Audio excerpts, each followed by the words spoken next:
नमस्कार, मैं हूं मृत्युंजय कुमार झा और अगले आधे घंटे के दौरान आप हमसे कमोडिटी मार्केट से जुड़ा हुआ कोई भी सवाल पूछ सकते हैं और जान सकते हैं कि आपको कहां पर फ़ायदा मिलने वाला है। हमारा टोल फ्री नंबर है 1800-180-3545।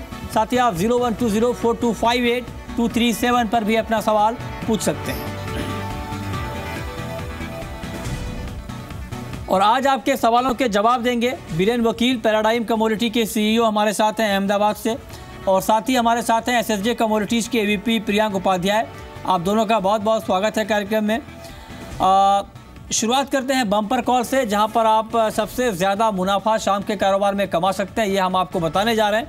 और आज की पहली बम्पर कॉल है जहां पर आप ट्रेड कर सकते हैं, मुनाफा कमा सकते हैं सिल्वर, चांदी। और चांदी में आप आज के लिए बिकवाली कर सकते हैं 41,650 के स्तर पर।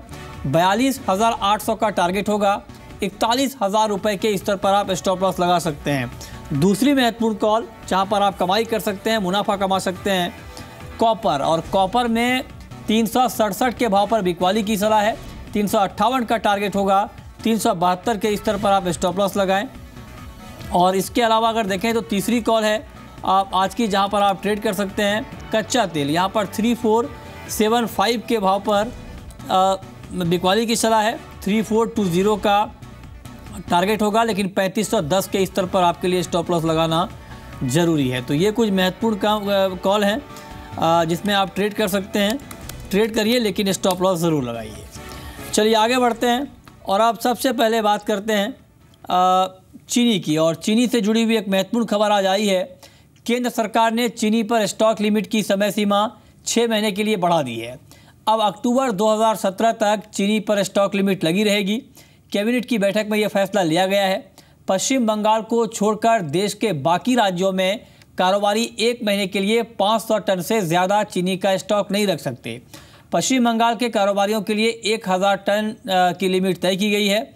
इससे पहले केंद्र सरकार ने अक्टूबर 2016 में 6 महीने के लिए स्टॉक लिमिट की समय सीमा बढ़ाई थी। पिछले साल अप्रैल में केंद्र सरकार ने चीनी पर स्टॉक लिमिट तय की थी। सरकार ने चीनी कीमतों की महंगाई को रोकने के लिए, चीनी की कालाबाजारी को रोकने के लिए कदम उठाया है। फिलहाल चीनी का रिटेल भाव 42 से 44 रुपये प्रति किलो है। देश में इस साल चीनी का उत्पादन 19% घटकर 2 करोड़ 3 लाख टन रहने का अनुमान है। तो ये एक अपडेट है चीनी को लेकर के। लेकिन कारोबारियों के ऊपर इसका क्या असर पड़ेगा, प्राइस के ऊपर इसका क्या असर पड़ेगा, इस पर बातचीत करने के लिए हमारे साथ सुधीर भालोटिया हैं, शुगर ट्रेडर हैं, दिल्ली से जुड़े हैं। सुधीर, स्वागत है आपका जी बिजनेस पर। क्या आपको लगता है, चूँकि गर्मियों के समय में आमतौर पर चीनी की डिमांड बढ़ती है, जो बल्क कंज्यूमर है उनकी तरफ से डिमांड जनरेट होती है, इस फैसले के बाद आपके कारोबार पर कितना असर पड़ेगा? और क्या आपको लगता है कि जो सरकार ने जिस मकसद से ये किया है, कीमतें कम करने के लिए, कालाबाजारी रोकने के लिए, उसमें कामयाबी मिलेगी? मृत्युंजय जी, इस विषय में मैं आपसे कहना चाहूँगा कि शुगर का जो प्रोडक्शन है नॉर्थ इंडिया में वो सफिशिएंट है। और जो गवर्नमेंट का इंटेंशन रहा है प्राइस चेक करने का, तो पिछले 1 महीनों में ऑलरेडी 1 से 1.5 रुपए किलो की प्राइस ऑलरेडी करेक्ट हो गई है। यानी ऑन द लोअर साइड में 150 रुपए क्विंटल बाजार घट गए हैं। तो ऐसा लगता है कि इन भाव में बाजार में स्थिरता आ जानी चाहिए, इसमें फर्दर और घटना नहीं चाहिए। और स्वाभाविक रूप से गर्मी बढ़ रही है, तो बल्क कंज्यूमर की डिमांड का सपोर्ट मार्केट को मिलना चाहिए। लेकिन अब चूंकि सरकार ने कैप बढ़ा दिया है, तो इससे क्या कुछ परेशानी आप महसूस कर रहे हैं? नहीं, ऐसी कोई परेशानी वाली बात कतई नहीं है मृत्युंजय जी। किसी भी प्रकार की परेशानी नहीं है। ट्रेड कोई परेशानी नहीं महसूस कर रहा है। ओके, ठीक है, शुक्रिया आपका इस पूरी जानकारी के लिए।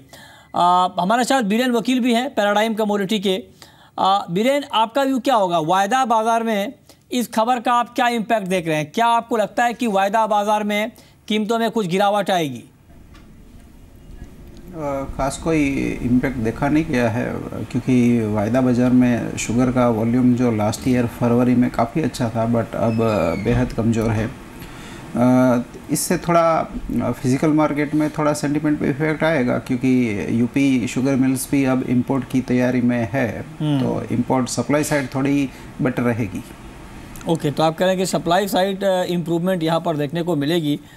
चलिए आगे बढ़ते हैं और अब बात कर लेते हैं गोल्ड और सिल्वर की, सोने और चांदी की, क्योंकि गोल्ड और सिल्वर की कीमतों में आज गिरावट का रुख है और MCX पर करीब 200 रुपये नीचे है गोल्ड, चांदी में करीब 286 रुपये की कमज़ोरी है। प्रियांक उपाध्याय, सोने और चांदी में आज शाम के कारोबार के लिहाज से किस तरह का ट्रेड करना बेहतर रहेगा? क्या आपको लगता है कि अभी भी गोल्ड और सिल्वर में बिकवाली करके चलना ठीक है?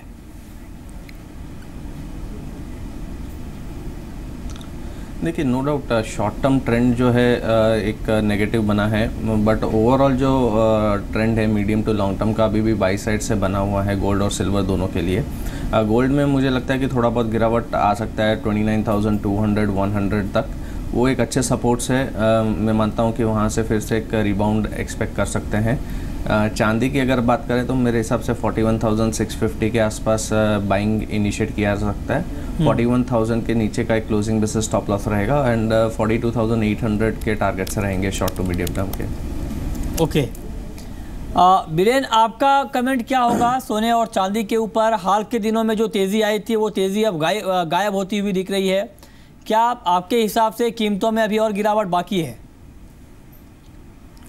मार्केट को कोई नया ट्रिगर चाहिए। जो नॉर्थ कोरियन क्राइसिस का जो जियोपॉलिटिकल रिस्क का ट्रिगर है वो थोड़ा फैक्टर इन हो चुका है और अपसाइड में कॉमेक्स में 1290 के आसपास सेलिंग दिख रहा है। नियर टर्म मुझे ऐसा लग रहा है कि थोड़ा करेक्शन है, तो नीचे में हम शायद 1250-60 और इंडियन टर्म्स में 28,829 तक शायद देखेंगे। ओके, आपका व्यू प्रियांक उपाध्याय कच्चे तेल को लेकर के क्या है? क्या क्रूड का मार्केट जिस तरह से एक दायरा बनाया है, क्या आपको लगता है कि दायरे में ही ये ट्रेड होने वाला है? और अगर हाँ, तो दायरे के इस मार्केट में किस तरह का ट्रेड आप रिकमेंड करेंगे?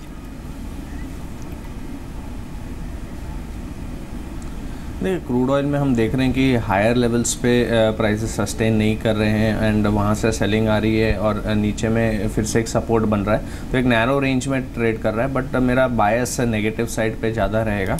तो जो भी रैलीज आती है अराउंड 3400 3420 के आसपास, तो वो एक अच्छे लेवल्स रहेंगे जहाँ पे शॉर्ट किया जा सकता है। एंड नीचे में 3350 3330 ये जोन्स है जहाँ पे शॉर्ट टर्म सपोर्ट्स है, तो वहाँ पे कवर किया जा सकता है शॉर्ट पोजीशन को। ओके, ठीक है, इस पर आप नज़र बना कर चलिए। आगे बढ़ते हैं और अब बात कर लेते हैं मेटल्स की, बेस मेटल्स की। और मेटल के ऊपर बीरेन वकील, आपका ओवरऑल व्यू क्या है? और अगले 5 से 6 घंटे के लिए अगर ट्रेड करना हो मेटल में तो आपकी टॉपिक क्या होगी? कॉपर में शॉर्ट जाऊंगा 367 के आसपास। पुल बैक अगर मिले तो 373 का स्टॉप लॉस रहेगा और 361 का टारगेट रहेगा। चलिए, हमारे साथ अब कॉलर हैं, राज हैं राजस्थान से। पूछिए राज। सर, मेरा सवाल लेड और जिंक के ऊपर है जी। मैंने लेड 140 रुपये पे एक लॉट बाय किया हुआ है और जिंक है 166 पे बाय किया हुआ है। ये पोजीशन में ये एक्सपायरी तक होल्ड कर सकता हूँ, तो क्या इससे ऊपर जा सकता है? 140 पर लेड और एक 167 पर आपने और कौन सा ट्रेड किया है? ठीक है, चलिए, लेड और जिंक के ऊपर इनफैक्ट लगता है आप सवाल पूछना चाह रहे हैं। क्या कमेंट होगा आपका प्रियांक इनके लिए? देखिए, दोनों ही कमोडिटी हम देख रहे हैं बेस मेटल्स में एक नेगेटिव अंडरटोन के साथ ट्रेड कर रहा है, तो शॉर्ट टर्म ट्रेंड अभी भी डाउन साइड का ही दिखता है। तो मेरी सजेशन यही रहेगी कि अगर जो पुल बैक आता है, क्योंकि कल हमने एक शार्प करेक्शन देखा है जिंक लेड प्राइसेस में, तो एक पुल बैक अगर आता है तो एक एग्जिट ले लेना चाहिए बाय पोजीशन में से। मेरे हिसाब से लेड में अगर पुल बैक आता है जो उनका कॉस्ट प्राइस है 140 के आसपास, तो वहाँ पे सेल भी किया जा सकता है fresh. 143 closing basis stop loss रहेगा एंड फिर से हम 135 134 के रेंजेस के टारगेट रख सकते हैं। जिंक में भी उनका अगर कॉस्ट प्राइस तक आता है अराउंड 167 जो है, तो एक बार एग्जिट ले लेना चाहिए। ओके, अगले कॉलर हमारे साथ सुरेंद्र शर्मा है गंगानगर से। पूछिए सुरेंद्र। हाँ जी सर, नमस्कार। नमस्कार, पूछिए।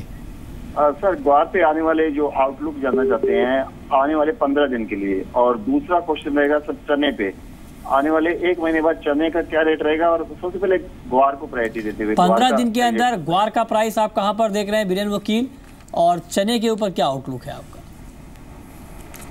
गवार काफ़ी वॉलेटाइल रहेगा और वेदर प्रोडक्ट है, इसलिए मानसून पे ज़्यादा निर्भर रहता है और फिलहाल मुझे सीमित दायरे में रहता है। चना में मुझे ऐसा लग रहा है कि पाइपलाइन खाली है और स्टॉकिस डिमांड मुझे थोड़ी स्ट्रांग लग रही है, तो चने में मैं गवार की तुलना में थोड़ी अच्छी बढ़ोतरी देख रहा हूँ।